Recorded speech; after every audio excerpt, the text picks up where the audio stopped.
నిజామాబాద్ జిల్లాలోని dumping yard issue పైన అయితే చాలా మంది వల్ల గలమెత్తిన పరిస్థితి ఉంది. ఒకసారి ఇక్కడ చూస్తే దాదాపు 100 నుంచి 200 మంది ఇక్కడ ధర్నా చేస్తూ ఉన్నారు. ఎందుకు ధర్నా చేస్తున్నారు అనే దానిపైన ఖచ్చితంగా మనం మాట్లాడాలా. అన్న మీరు చెప్పండి, ఏంది అసలు ఈ డంపింగ్ యార్డ్ ఇష్యూ ఏంది, మీరు ఎందుకు ధర్నా చేయడానికి మీరు పూనుకున్నారు? ఇక్కడ ధర్నా చేయడానికి ఏం లేదు సార్. ఇక్కడ డంపింగ్ యార్డ్ మొత్తము పొగ మంటలతో మాకు బాగా ఇబ్బంది అవుతున్నది. ఆ పొగతోటే మాకు ఇబ్బంది అయింది. ఇంతకుముందు కూడా మేము చెప్పినాము, మాకు ఏదన్నా కొంచెం సొల్యూషన్గా ఏదన్నా చెయ్యండి అని చెప్పేసి ఇంతకుముందు కూడా చెప్పినాము.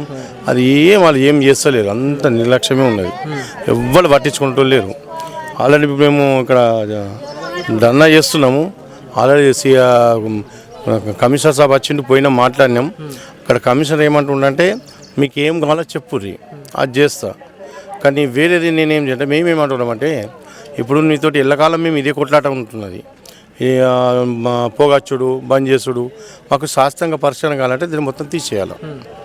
తీసేస్తేనే మేము అక్కడికి వెళ్ళి ఇస్తాం. అంటే నిన్న కూడా చాలామంది అన్కాన్షియస్ అయ్యారు, బ్రీతింగ్ అందక చాలామందికి ఇబ్బంది అయింది, అస్వస్థత గురయ్యారు అని చెప్పేసి కూడా తెలుస్తుంది. ఏమైంది అసలు నిన్న? మొత్తం పొగకు ఒక 5-6 లేడీస్కు అస్తం వచ్చింది. రాత్రి అంబులెన్స్ తీసుకుపోయినాం, అంబులెన్స్ లేచినాం. దగ్గు దమ్ముతోటి ఇదైపోయింది. పేపర్స్ అందరికి హాస్పిటల్కి వచ్చి డీటెయిల్స్ అందరి పేరు ఉన్నాయి. ఇది ప్రాబ్లం మెయిన్. ఇప్పుడు డంపింగ్ యార్డ్ మేము ఏంటంటే తీసేయమని మేము అంటున్నాం. వాళ్ళు ఏమంటారు సొల్యూషన్ లేదు, అది నాతోటి కాదు, అది పైనుంచి ఉంటుంది, అది నేనేం చేయలేనని చెప్పిండు. ఇప్పుడు ప్రతిసారి కూడా ఈ ఎండాకాలంలో చూసుకుంటే చిన్నగా అగ్గిపెట్టినా కూడా మొత్తం అదంతా కాలి బూడిద కావడం పక్కన పెడితే స్మోక్తోని చాలామంది విషవాయువులు పీల్చుకొని చాలామంది ఎఫెక్ట్ అవుతూ ఉన్నారు. సో ఇది ప్రతిసారి కూడా ఇది ఒక తంతులాగా అయిపోయింది. దాదాపు ఒక 30 నుంచి 40 మంది చనిపోయారు అని మీ వాళ్ళు చెప్తా ఉన్నారు. ఇది ఎంతవరకు కరెక్ట్ అంటారు? దీంట్లో యంగ్స్టర్స్ కూడా చనిపోయారు అని చెప్తా ఉన్నారు. ఇక్కడికి వెళ్ళి చాలామంది ఖాళీ చేసి వెళ్ళిపోయారు. అంటే చిన్నపిల్లలకు అస్తమా, దగ్గు, వాళ్ళకు సైనస్ అటువంటి ప్రాబ్లమ్స్, పెద్దవాళ్ళకు ఊపిరితిత్తులు ఖరాబ్ అవడు, దగ్గుదాం, అంటే ఎవరు వాళ్ళ ప్రమేయం లేకుండానే స్మోకింగ్ చేసినట్టు అయిపోతుంది ఈ పొగతోని. మనకు సిగరెట్ ప్యాకెట్ మీద కూడా స్మోకింగ్ చేయొద్దు అని రాసి ఉంటుంది, కానీ ఇంతగానం పొగల అందరూ ఇండైరెక్ట్గా సిగరెట్లు తాగినట్టు అయిపోతున్నది. మీరు చెప్పిన మాట ఎంత బాగుందంటే, స్మోకింగ్ దాని గురించి మీరు చాలా మంచి చెప్పారు. కాకపోతే జనవాసాల్లో ఉండి ఆ స్మోక్ పెడితే మన ఒకవేళ ఆ విషవాయువులు పీల్చుకుంటే చనిపోతారు అని తెలిసిన తర్వాత కూడా వాళ్ళు ఇంకా ఇట్లాంటి డంపింగ్ అని ఇంకా పెంచుకుంటూ పోవడం అనేది నిజంగా బాధాకరం. దీని గురించి మేము కమిషనర్ గారికి, కలెక్టర్ గారికి, లోకల్ ఎమ్మెల్యే గారికి కూడా కలిసి వాళ్ళకి చెప్పినాము. వాళ్ళు ప్రయత్నం చేస్తాము, దీని గురించి తక్షణ చర్యలు ఏం లేవు, దీన్ని పొగ రాకుండా చేస్తామని వాళ్ళు చేసే వరకు ఇక్కడ ప్రజలు చచ్చిపోతారు. అంటే ప్రజలు ఇక్కడ ఎప్పుడు ఏమవుతుందో తెలియదు. ఇప్పుడు మేము ఎంతో కష్టపడి ఈ స్లమ్ ఏరియాలో కూడా ఒక జాగా కొనుక్కొని ఒక ఇల్లు కట్టుకొని ఉన్నాం. ఇంత సెట్ కావడానికి 20 ఏళ్ళు పట్టింది. ఇప్పుడు మా తల్లిదండ్రులు కానీ మా పిల్లలు కానీ వాళ్ళకి ఏమన్నా అయితే కనీసము హాస్పిటల్ ఖర్చులు కూడా పెట్టుకునే పరిస్థితి ఉన్నది ఇక్కడ. అంతో ఇంతో ఇప్పుడు సెట్ అయినామనుకుంటే ఇప్పుడు డంపింగ్ యార్డ్ బాధ ఉన్నది ఇక్కడ రీసైక్లింగ్ అనేది నామమాత్రంగానే తీసుకొచ్చి ఆ మిషన్స్ పెట్టారు, భారీ మిషన్స్ పెట్టారు. దానికి వచ్చే నిధులు ఏవైతే ఉంటాయో అవి కూడా ఒక పక్కదారిలో పోయేటట్టు చేసారు కొంతమంది అని చెప్పేసి కూడా చెప్పడం జరిగింది. ఇది నిజమేనంటారా?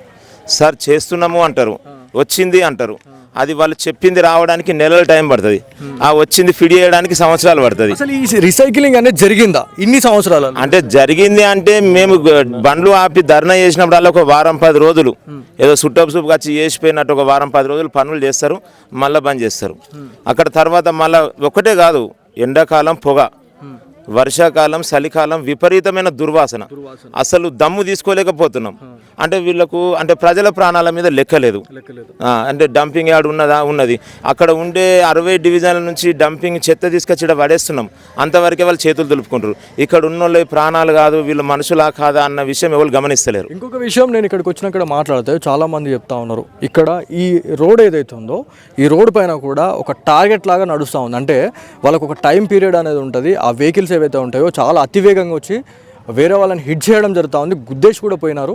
ఆ వెహికల్స్ చూస్తే మీకు అర్థమవుతుంది. మున్సిపల్ వెహికల్స్ చూడండి అన్న, అన్ని యాక్సిడెంట్ వెహికల్సే ఉంటాయి అవి. ఎందుకంటే అంత టార్గెట్ ఉంటుంది కాబట్టి వీళ్ళు ఇట్లాంటి యాక్సిడెంట్లకు పాల్పడుతూ ఉన్నారు, యాక్సిడెంట్స్కి గురవుతూ ఉన్నారు అని చెప్తా ఉన్నారు. ఈ టార్గెట్ ఏంది, ఇంతమంది ఇట్లా ఇంజూర్ కావడం జరిగింది? దీని గురించి చాలామంది కూడా అంటే వాళ్ళు తాగి వస్తారు, డ్రైవర్లు ర్యాష్ డ్రైవింగ్ చేస్తారు.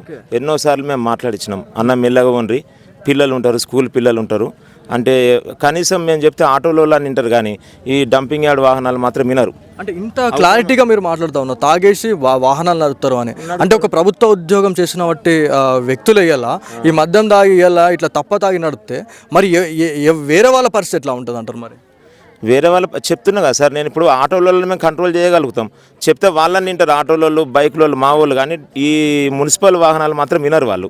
అవసరమైతే ఎదురు దాడికి మాతో గొడవలకు కూడా దిగుతారు.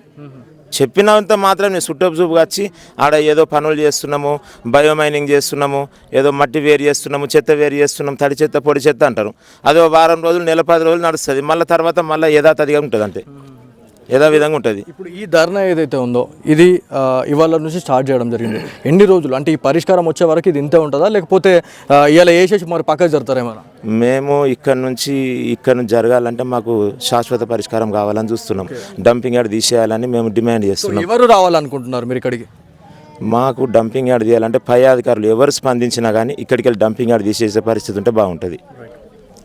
సో ఇది మొత్తానికి మీ డిమాండ్స్ అయితే ఇది అని అంటున్నారు, అంతేనా? ఇక్కడ మహిళలు వాళ్ళతో కూడా మీరు మాట్లాడేరా? మరి ఏం డిసిషన్ తీసుకున్నారు మీరు వాళ్ళతో కూడా? వాళ్ళతో ఇప్పుడు మేము మాట్లాడాలి, ఇప్పుడు కమిషనర్ ఇప్పుడు వచ్చినాము, వాళ్ళతో మాట్లాడి దాని గురించి ఏం చేయాలని డిసైడ్ చేస్తాం. ధర్నా విరమించుకుంటున్నారా లేకపోతే ఏమైనా క్లారిటీ ఏమైనా ఉందా? ధర్నా విరమించుకొని లేదు, ఎమ్మెల్యే ఉన్నాడు, ఎమ్మెల్యే గారి దగ్గరికి పోతాం ఇప్పుడు. వాడిని ఏమంటాడు, ఆయన కూడా మేనిఫెస్టోలో పెట్టిండు, ఆయన ఏమంటాడు, ఆయన కూడా మేము కలుసుకోవాలా ఇప్పుడు. ఎందుకంటే మనిషి ఆయన కూడా మాకు వాగ్దానం ఇచ్చిండు, ఆయన కూడా మేము కలవాలి కదా. ఓకే, సో మేనిఫెస్టోలో క్లియర్గా రాసింది ఉందా? అంటే మీకు వాగ్దానం ఏమైనా ఇచ్చిన పరిస్థితి ఏమైనా ఉందా? అంటే డంపింగ్ యార్డ్ని ఇక్కడ నుంచి తీసేసి వేరే దగ్గర పంపిస్తాం అంటే చేంజ్ చేస్తామని చెప్పేసి మీకు ఏమైనా వాగ్దానం చేశారా ఎమ్మెల్యే గారు? ఎమ్మెల్యే గారు ఏం చెప్పిందంటే దీన్ని శాశ్వతంగా పరిష్కారం అయ్యేది నేను చేస్తా. అంటే హామీ ఇచ్చిర్రా ఇయ్యలేదా? హామీ ఇచ్చి మేనిఫెస్టోలో పెట్టిండు, మేనిఫెస్టో పేరు పెట్టినవి కూడా ఉన్నాయి మా దగ్గర. పాపులెన్స్ ఆల్రెడీ పెట్టిండు, ఆయన ఆల్రెడీ పెట్టిండు అది విన్నా. అందుకోసం ఇప్పుడు ఆయన దగ్గరికి పోవాలి. ఇప్పుడు ఆయన ఇప్పుడు మాకు ప్రజలతో ఎన్నుకునే మనిషి, ఇప్పుడు ఆయన దగ్గరికి మేము పోవాలి కదా, కంపల్సరీ పోవాలా. ఆయన ఏం చేస్తాడో చూస్తాం. భాజపాతో మాట్లాడాల్సిందే, హామీ ఇచ్చారు కాబట్టి మీకు నెరవేర్చాల్సిందే. కంపల్సరీ పోతాము, మాట్లాడతాము, ఆయన ఏం చెప్తాడు దాని మీదకి మేము డిసైడ్ చేస్తాం. ఇది మొత్తానికి ఎవరిని అడిగినా కూడా ఇలా ఎంతమంది ఒక్కసారి మీరు ప్లానింగ్ చేసి చూస్తే దాదాపు ఒకరితో మొదలైనటువంటి ఇలా ధర్నా ఇలా దాదాపు 200 మంది ఇవాళ ఇక్కడ ఈ ధర్నా అయితే చేస్తూ ఉన్నారని చెప్తా ఉన్నారు. ఏదేమైనప్పటికీ నిన్న జరిగినటువంటి ఇన్సిడెంట్ గురించి మాట్లాడుకుంటే చాలా వరకు కూడా ఇబ్బంది పడుతూ ఉన్నారు. ఇలా నిన్న జరిగినటువంటి ఇష్యూ గురించి మాట్లాడుకుంటే బ్రీతింగ్ అందక చాలామంది అస్వస్థతకు గురైన తర్వాత జీజేహెచ్కి అయితే పంపించినారు. అక్కడ ట్రీట్మెంట్ తీసుకున్న తర్వాత వాళ్ళైతే వచ్చినారు, వాళ్ళతో కూడా మనం మాట్లాడినాం. సో ఒక్కొక్కరి వర్షన్ ఒక్కొక్క రకంగా అయితే ఉంది. ఇక్కడ ఏదైనా దేని గురించి అయినా మాట్లాడుకుంటే అల్టిమేట్గా డంపింగ్ యార్డ్ని ఇక్కడ నుంచి వేరే దగ్గరికి చేరవేయాలని చెప్పేసి మార్చివేయాలని చెప్పేసి వాళ్ళు ఫైట్ చేస్తూ ఉన్నారు. దీనిపైన అర్బన్ ఎమ్మెల్యే ధన్పాల్ సురేంద్ర గుప్తా గారు ఎలాంటి క్లారిటీ ఇస్తారో అనే దానిపైన అయితే ఇక్కడ నాగరంకి సంబంధించినటువంటి ప్రజలు వేచిస్తున్న పరిస్థితి ఉంది.